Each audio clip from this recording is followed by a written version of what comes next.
Hey everybody, this is a Sliders Review, and I literally just found out that today is International Women's Day. Who knew? I didn't, because I'm a man.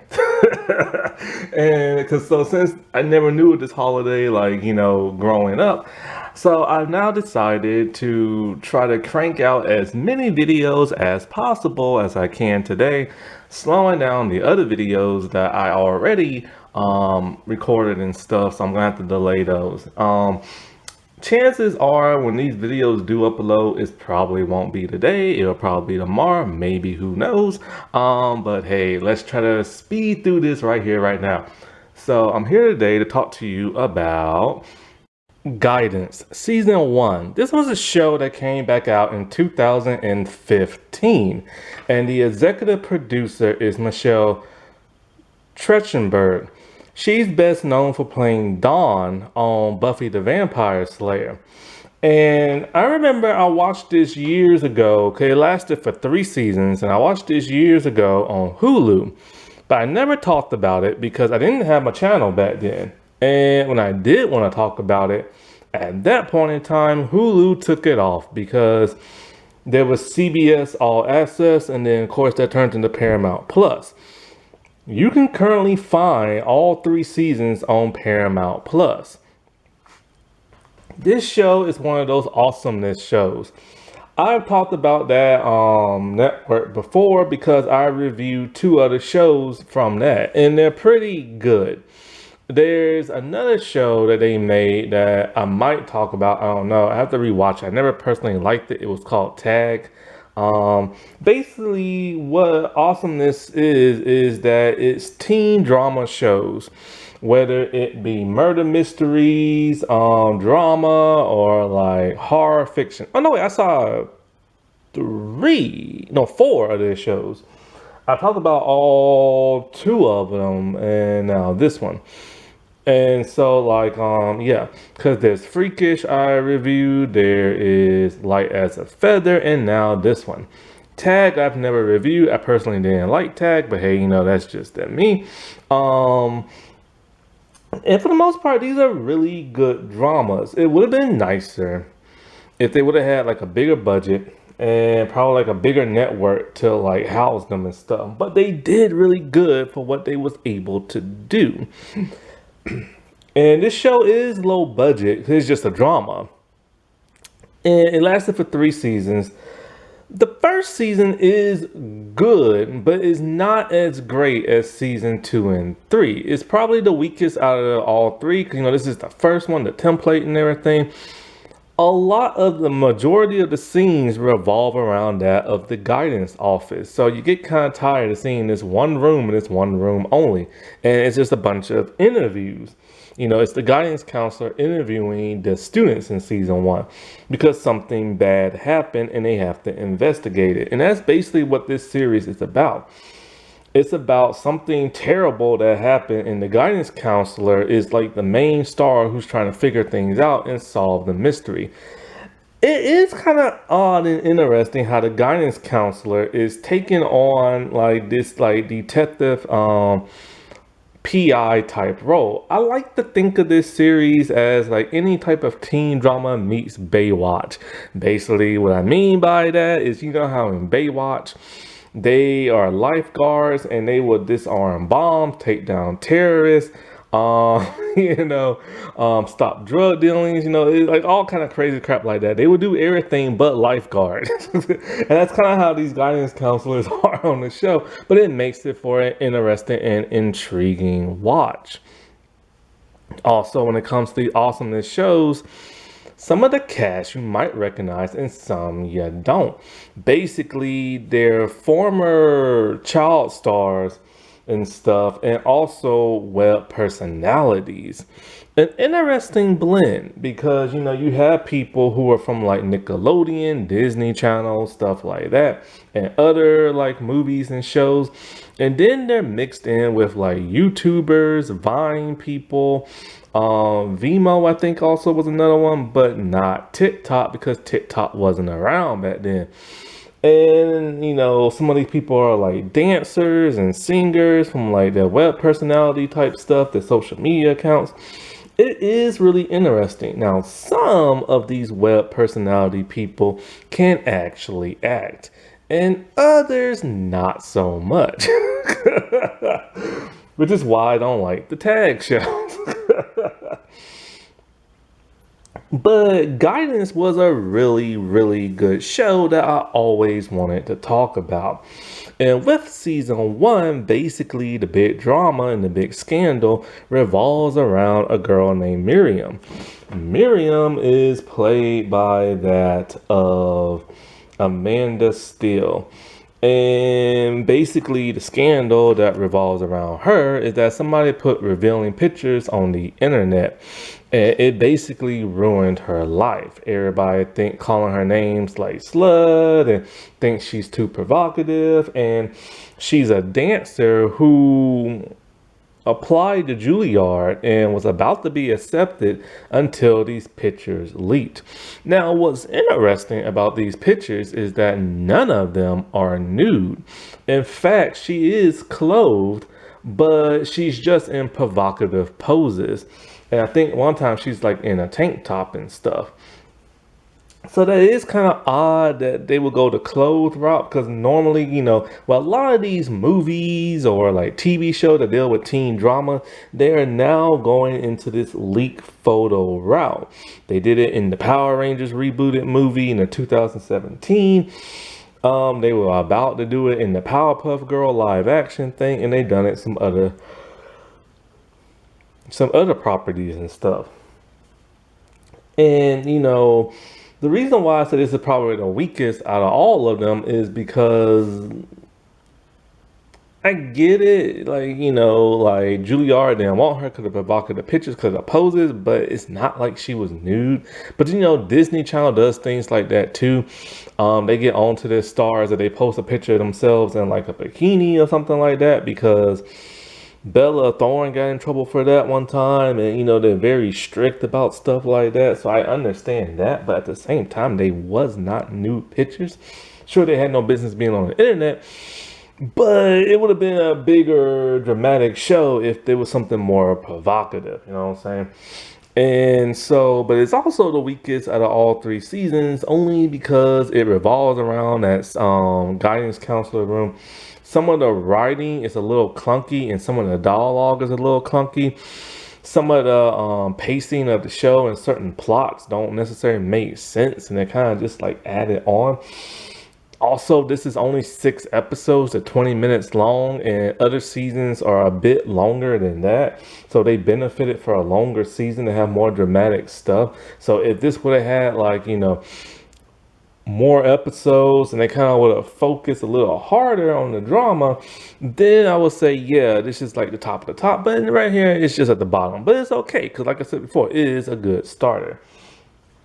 And so with this show, you have some suspects and everything who leaked the pictures. Well, see, here's the thing. She did in fact pose, but somebody else took the pictures. Now, our suspects are members of like, her student body and everything. There is her ex-boyfriend, Chip. Chip is your traditional jock. He is, just horny. He plays football. They dated. They made out. They didn't really do nothing. She flirts with him a lot. Then she completely blows him off. And so he is the suspect in those regards, because, it could be like a revenge type thing.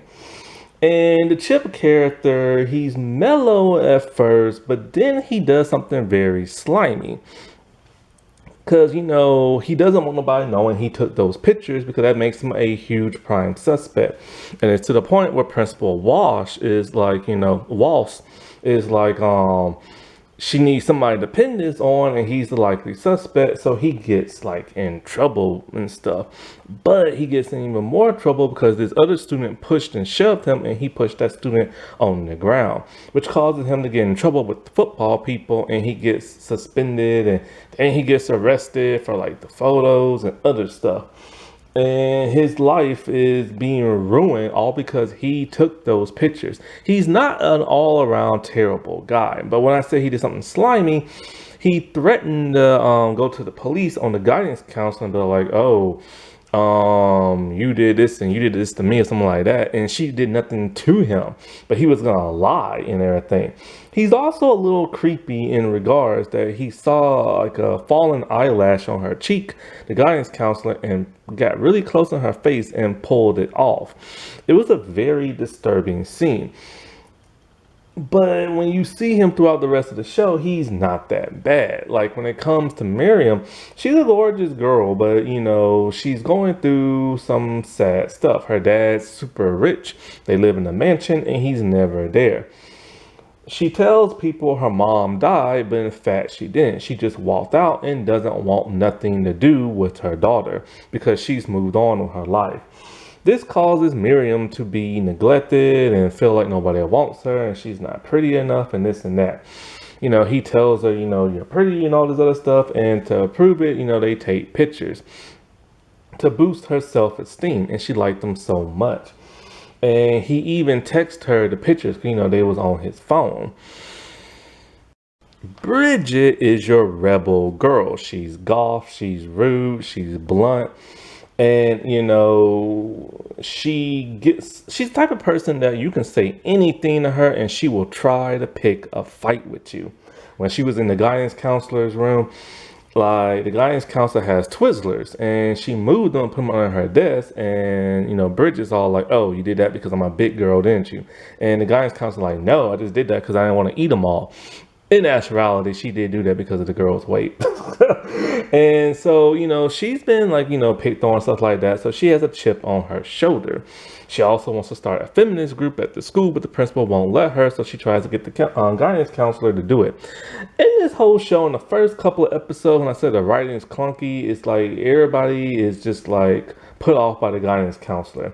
And so, like, they're not telling her much, they're being rude to her, but then they start to open up to her and stuff. And it turns out Bridget is not so innocent herself. Bridget made a fake Twitter account about Miriam and posts all kind of nasty stuff about her. And she's a cyber bully. She feels she is justified because of the type of person Miriam is, and also because they used to be friends in the second grade. But then Miriam wrote her a note saying, "I don't want you hanging out with me no more," and all this other stuff. This is when Miriam became like hot in like middle school, high school, whatever, and started hanging around other people who were popular.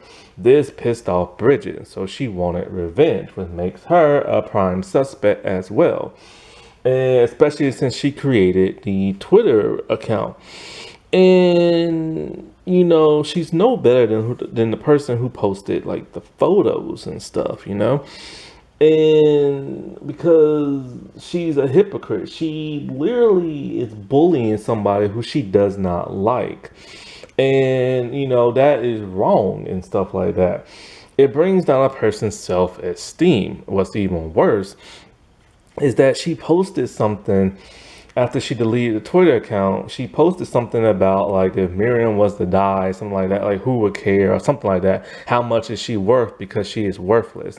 Then Miriam gets into a bad car crash. People think she tried to like off herself, but she didn't. It was literally just a mistake. Like she lost control of the wheel. And so as a result of that, people assume that, it was Bridget and the thing that she wrote online. So because of that, she gets suspended for cyberbullying and stuff.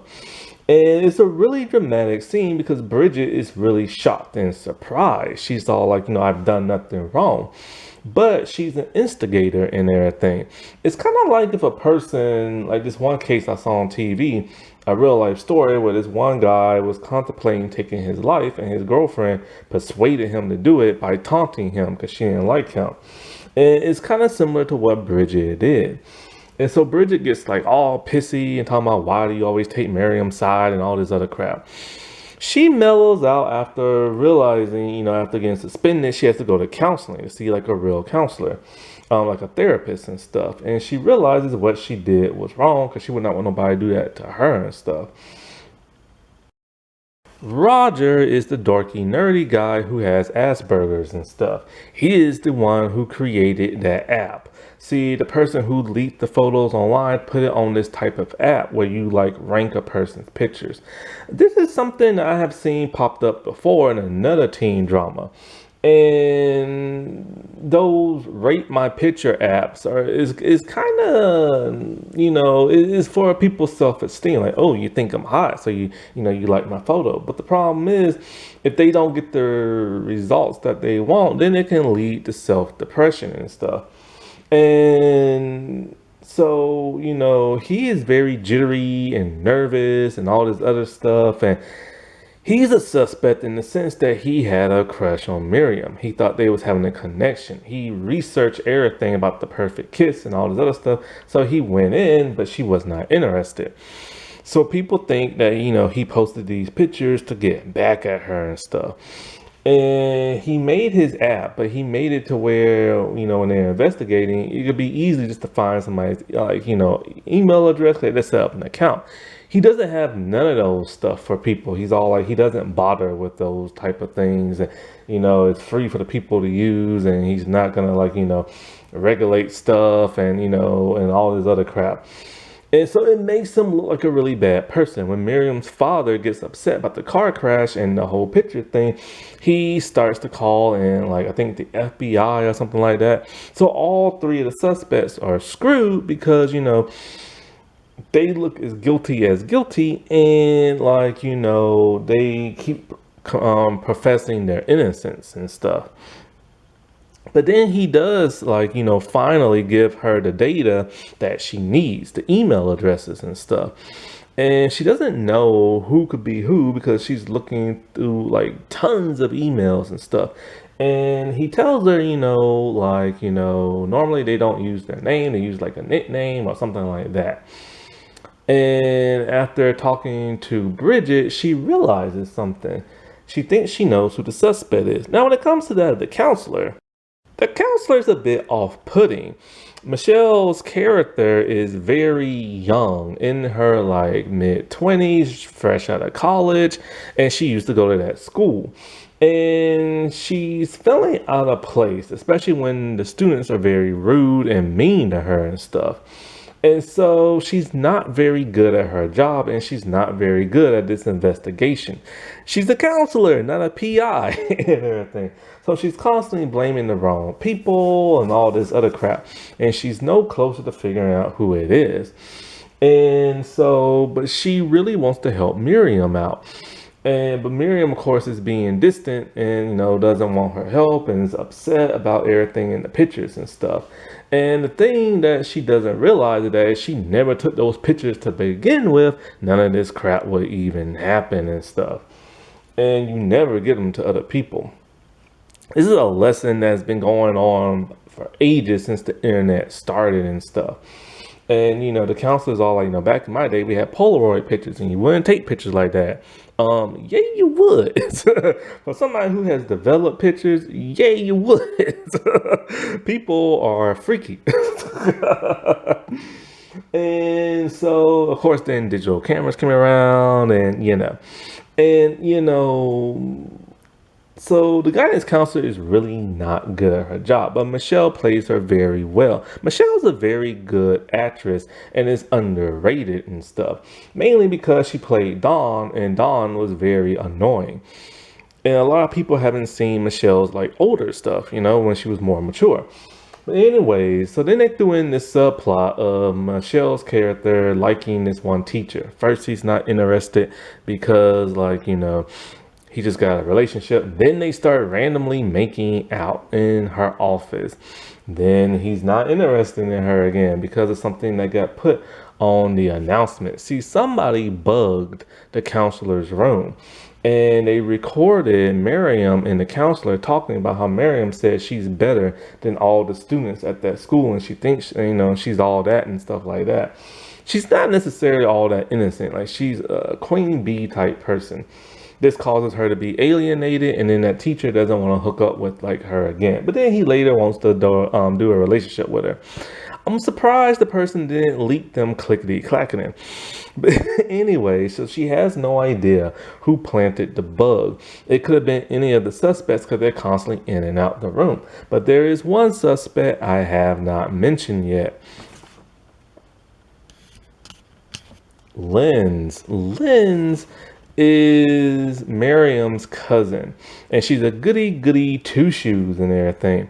She also is a girl who doesn't have any friends, and she befriends that of the counselor, talking about how they're the same and we should follow each other and this and that. And she is the one who bugged the room in the guidance counselor room because she is the one who leaked the pictures. Basically, Bridget told her, Linz is basically invisible, but once all this stuff happened to Miriam, all of a sudden she started dressing more popular and everything.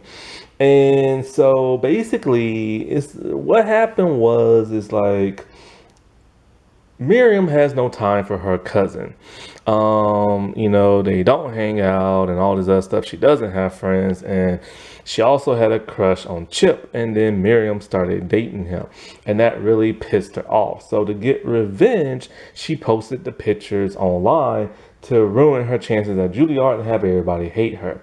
They do hash it out. And when I mean hash it out verbally, it's pretty intense. Like Miriam does not let up, you know what I'm saying? But they come to like that of an understanding. And, a realization that, they are family and, and she can like forgive her in due time and stuff like that. But of course, Linz is expelled from school because she did something she had no business doing. She took private photos from that Miriam's computer and she leaked them online, which is something nobody should ever do. And, or any information. I've been like noticing, like, how like a lot of females, especially celebrity females, are now posting their DMs online whenever a guy drops into them. And I'm just like, how trashy is that, man? They're like, ooh, this person thirsty. Look what they wrote to me and everything. Or some other kind of crap. And so, like, yeah, it was interesting that Linz would be the one that, did all this.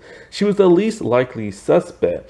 And she's also the one who had the least screen time because, the other characters were always in the guidance counselor office. And, the guidance counselor was always blaming one of them. But she never blamed Linz.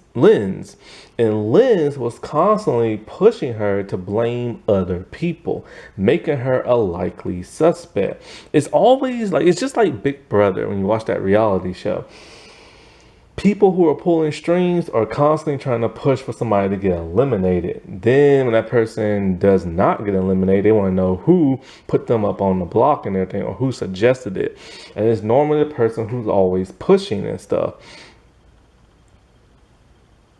And so with this series, when it comes to that, the second season, it's an anthology series. So it's a different school, different students, and a different guidance counselor.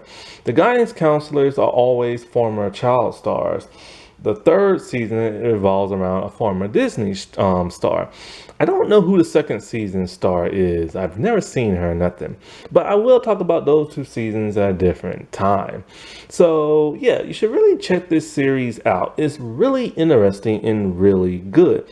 They deal with everything from like, taking your own life to teachers messing around with students to like a school shooting, all kind of like dramatic stuff. And they did it in the span of 3 seasons. Happy International Women's Day, everybody. All right, well, I'll talk to you later. Bye.